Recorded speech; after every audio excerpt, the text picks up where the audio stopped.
ایک سوال جو ان دنوں اکثر کیا جا رہا ہے وہ ہے باطن کے چراغ کو کیسے جلایا جائے، اندر کے دیے کو کیسے روشن کیا جائے، بھیتر کی آنکھ کیسے کھلے۔ یہ سوال کرنے سے پہلے یہ کیوں نہیں پوچھتے کہ اندر کا دیا بجھا کیسے ہے، اور بجھا بھی ہے کہ نہیں بجھا؟ تم نے تو مان ہی لیا ہے کہ اندر کا چراغ بجھ گیا ہے، تم سوچتے ہی نہیں کہ اندر کا دیا بجھ جائے تو تم رہے ہی کہاں۔ یہ زندگی ہے اندر کا دیا، یہ زندگی، یہ شعور، یہ کانشیسنس ہے خدا۔ یہ موجود ہے تو تم موجود ہو، کیونکہ موجودگی اصل میں بس ایک کی ہے، وہ ایک تم میں ہے تو ہی تو زندہ ہو۔ جس باطن کے دیے کو جلانے کے طریقے تم پوچھ رہے ہو وہ بجھا ہوتا تو یہ سوال تک تم نہ پوچھ سکتے۔ کچھ تو ہے جو تم میں موجود ہے، جس کی وجہ سے لوگ تمہیں زندہ انسان کہتے ہیں، لاش نہیں کہتے۔ وہ جس کی وجہ سے تمہیں انسان کہا جا رہا ہے وہی تمہارے اندر کا دیا ہے، وہی تمہارے باطن کا دیا ہے، وہی تمہارے ہونے کا پتہ ہے۔ یہ دیا جب بجھ جاتا ہے تو جو باہر کی دنیا تم نے تراش رکھی ہے، جو تھاٹ فارمز تم نے سنبھال رکھی ہیں وہ بھی مٹ جائیں گی۔ اس بات کو سمجھنے کی کوشش کرو۔ تم خواب دیکھتے ہو اور یہ جانتے ہو کہ خواب ان ریئل ہے، اس کا حقیقت سے کوئی لینا دینا نہیں، مگر یہ ان ریئل جو دیکھ رہا ہے وہ ریئل ہے۔ خواب دیکھنے والا خود خواب نہیں ہو گیا ہے۔ تمہاری یہ ساری زندگی، یہ ساری دنیا بھی بس ایک خواب ہے، مگر خواب کوئی ہوا میں تو تخلیق نہیں ہو رہا، کوئی تو ہے جو خواب نہیں ہے، تبھی تو یہ خواب موجود ہے۔ وہ جو خواب نہیں ہے اور دنیا کا یہ خواب دیکھ رہا ہے وہی ہے تمہارے باطن کا دیا، وہی ہے تمہارے اندر کی دنیا، وہی ہے تمہاری باطنی آنکھ۔ وہ بیس ہے، وہ بنیاد ہے، اس کے بنا تو تمہاری یہ انائی دنیا بھی نہیں تخلیق ہو سکتی۔ بالکل ویسے ہی جیسے خواب دیکھنے والا نہ ہو تو خواب بھی نہیں دیکھا جا سکتا۔ تو جو بھی شخص یہ سوال پوچھ رہا ہے کہ اندر کا دیا کیسے جلایا جائے، پہلے تو وہ اس حقیقت کو فیل کرے کہ اس کے اندر کا دیا پہلے سے ہی روشن ہے۔ ہاں، تم اس کی روشنی نہیں دیکھ پاتے کیونکہ تمہاری انا نے دھند ہی اتنی تاریک کر دی ہے۔ دیکھتے ہو سردیوں میں شدید دھند کے سیزن میں بڑی بڑی گاڑیوں کی ہیڈ لائٹس بھی نظر نہیں آتی۔ تمہاری انائی دنیا نے اتنا شور مچا رکھا ہے، رنگ و نور کی اتنی جھلمل پیدا کر دی ہے کہ تمہاری آنکھیں چندھیا جاتی ہیں۔ تمہاری نوکری ہے، تمہارے بچے ہیں، تمہاری فیملی ہے، دوست ہیں، بزنس ہیں، منصوبے ہیں، خواہشیں ہیں، لالچیں ہیں، ان میں تم ایسے گھر گئے ہو کہ اس خواب کے دیکھنے والے سے تمہاری ملاقات ہی نہیں ہوتی۔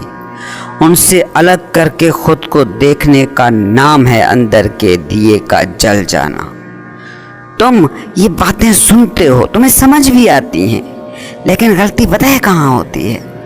غلطی تب ہوتی ہے جب تم یہ سمجھنے لگتے ہو کہ یہ اعلیٰ تر روحانی طور پر بیدار حالت کو پانے کے لیے کچھ بڑے سٹیپس اٹھانے ہوں گے، اس باہری دنیا کی دلدل سے باہر نکلنا ہوگا، کچھ ریاضتیں، کئی مجاہدے، چلے، مراقبے، میڈیٹیشنیں کرنا ہوں گی، اور یہیں پر تم غلط سمت چلے جاتے ہو۔ اس کو اس طرح سے سمجھنے کی کوشش کرو۔ تم خواب دیکھ رہے ہو، خواب میں فیکٹریاں تمہاری ملکیت ہیں، ان میں آگ لگ گئی ہے، تمہاری فیملی کو ڈاکوؤں نے اغوا کر لیا ہے، تمہاری گاڑی کا ایکسیڈنٹ ہو گیا ہے، دنیا میں سونامی آ گیا ہے۔ اب اتنے بڑے بڑے واقعات تمہارے خواب میں ہو رہے ہیں، تم ان واقعات سے بھاگنا چاہتے ہو، بچنا چاہتے ہو، تو کیا کرو گے؟ بس صرف آنکھ کھول لو گے اور کچھ بھی تو نہیں کرنا، صرف آنکھیں کھلی اور سارا خواب ختم۔ تمہیں کچھ نہیں ہوا، تمہاری فیملی کو کچھ نہیں ہوا، تم بالکل ان واقعات سے انٹچڈ ہو۔ اب اتنی بڑی بڑی ٹریجڈیز سے تم کیسے نکل آئے ہو؟ سوچو، کیا تم نے کچھ کیا ہے؟ کیا تم نے منصوبہ بندی کی ہے؟ کیا تم نے کشٹ سہے ہیں؟ کیا مراقبے کیے ہیں؟ کیا ریاستیں کی ہیں؟ کیا چلے کاٹے ہیں؟ کچھ بھی تو نہیں کیا، بس آنکھیں کھول لی ہیں۔ صوفی یہی کہہ رہا ہے، یہ جو تم نے دنیا تراشی ہوئی ہے یہ خواب ہے۔ قرآن جسے کہتا ہے متاع الغرور، پرانی تہذیبیں جسے مایا جال کہتی ہیں۔ اس خواب سے باہر نکلنے کے لیے تم کیا کرو گے؟ بس جاگ جاؤ، شعور میں آ جاؤ۔ ایکشن کی تمہاری یہ جو دنیا ہے، تمہارے تھاٹس کی رچائی یہ جو رام لیلا ہے، اس کو تم میں کوئی بیٹھا دیکھ رہا ہے۔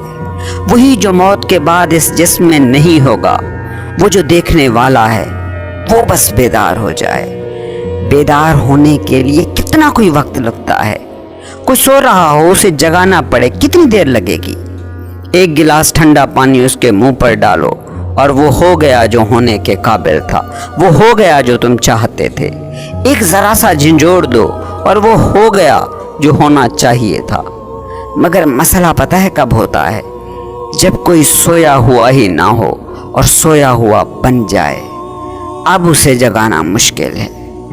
ایک ہلکا سا شور انسان کو جگا دیتا ہے، مگر جو سونے کا ڈرامہ کر رہا ہو اس کے اوپر ڈھول بھی پیٹتے رہو تو وہ جاگے گا نہیں۔ اس چیز کو تم ماہ رمضان میں آسانی سے سمجھ سکتے ہو۔ جس نے روزہ رکھنا ہو وہ ایک ہلکی سی آواز پر بھی جاگ جاتا ہے، اور جس نے روزہ نہیں رکھنا ہوتا، ڈھولچی اس کے دروازے کے سامنے ساری رات بھی ڈھول پیٹتا رہا، مسجد کا سپیکر اس کے گھر کے اوپر ہی کیوں نہ لگا رہا، وہ نہیں جاگے گا۔ تم سوئے ہوئے نہیں ہو، تم سوئے ہوئے بنے ہوئے ہو۔ اس لیے جب تم یہ سوال کرتے ہو کہ اندر کے دیے کو کیسے جگایا جائے، تو یہ تمہاری طلب نہیں دکھا رہا، یہ تمہاری کاوش نہیں بتا رہا کہ تم روحانی بیداری کے لیے کتنے بے چین ہو۔ یہ بس تمہاری کھجلاہٹ ہے، یہ بس تمہارا ایکسکیوز ہے، یہ بس تمہارا بہانہ ہے۔ یہ دنیا تمہارا خواب ہے اور تم خواب دیکھنے والے ہو۔ تم اس دنیا سے الگ واقعہ ہو۔ دنیا مردہ ہے، تم زندہ ہو۔ خواب ان ریئل ہے، تم ریئل ہو۔ خواب دیکھنے والا بیدار ہونے کا سوچ لے، یہی جاگ جانے کے لیے کافی ہے۔ اس کے لیے تمہیں کیا چاہیے؟ جاگنے کا ارادہ ہی بس کافی ہے۔ کبھی تم اس نوجوان کے بارے میں سوچو کہ جو روز صبح ورزش کے لیے جاگنے کا پروگرام بنا کر سوتا ہے مگر جاگ نہیں پاتا۔ اب فرض کرو کہ اگلی صبح اس کی من پسند نوکری کے لیے اس کا انٹرویو ہے، تو رات کو وہ جتنا بھی لیٹ سوئے، وقت سے بہت پہلے اس کی آنکھ کھل جائے گی۔ کسی کاروباری میٹنگ کے لیے تم نے کہیں جانا ہو، کیسے آنکھ کھل جاتی ہے؟ محبوب یا محبوبہ سے ملنے کا وعدہ ہو، کیسے آنکھ کھل جاتی ہے؟ کتنی بار ٹرین پکڑنے کے لیے تم وقت پر اٹھے ہو؟ بیدار ہونے کے لیے صرف بیدار ہونے کی شدید خواہش کی ضرورت ہے اور کسی بھی چیز کی ضرورت نہیں ہے۔ تم جو عنائی دنیا کا خواب دیکھ رہے ہو، تمہیں اس خواب میں لذت نہیں مل رہی ہے، مگر پھر بھی یہ خواب تم چھوڑنے پر تیار نہیں ہو، کیونکہ اس خواب سے بیدار ہو کر تم دوسروں سے الگ ہو جاؤ گے، اور تمہارا مسئلہ یہ ہے کہ تم دوسروں جیسا رہنا چاہتے ہو۔ الگ تھلگ ہو جانے کا خوف ہے جو تمہیں جاگنے نہیں دے رہا۔ اس لیے تم ایسے سوال پوچھتے ہو کہ جاگیں کیسے؟ تم اس معاشرے سے کٹنا نہیں چاہتے، تم اس طرز حیات سے بدلنا نہیں چاہتے۔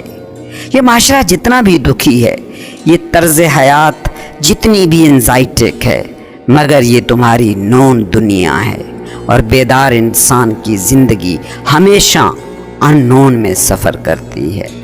تم مگر نامعلوم کے سفر سے ڈرتے ہو، اس لیے عادتی زندگی جینے پر مجبور ہو۔ عادتی زندگی کا نام ہے تمہاری یہ دنیا، تھاٹس کی دنیا، ایکشنز کی دنیا، اور اسی کے لیے تم ہمیشہ باہر دیکھتے رہنے پر مجبور ہو۔ تم لوگوں کی توجہ باہر پر ہے،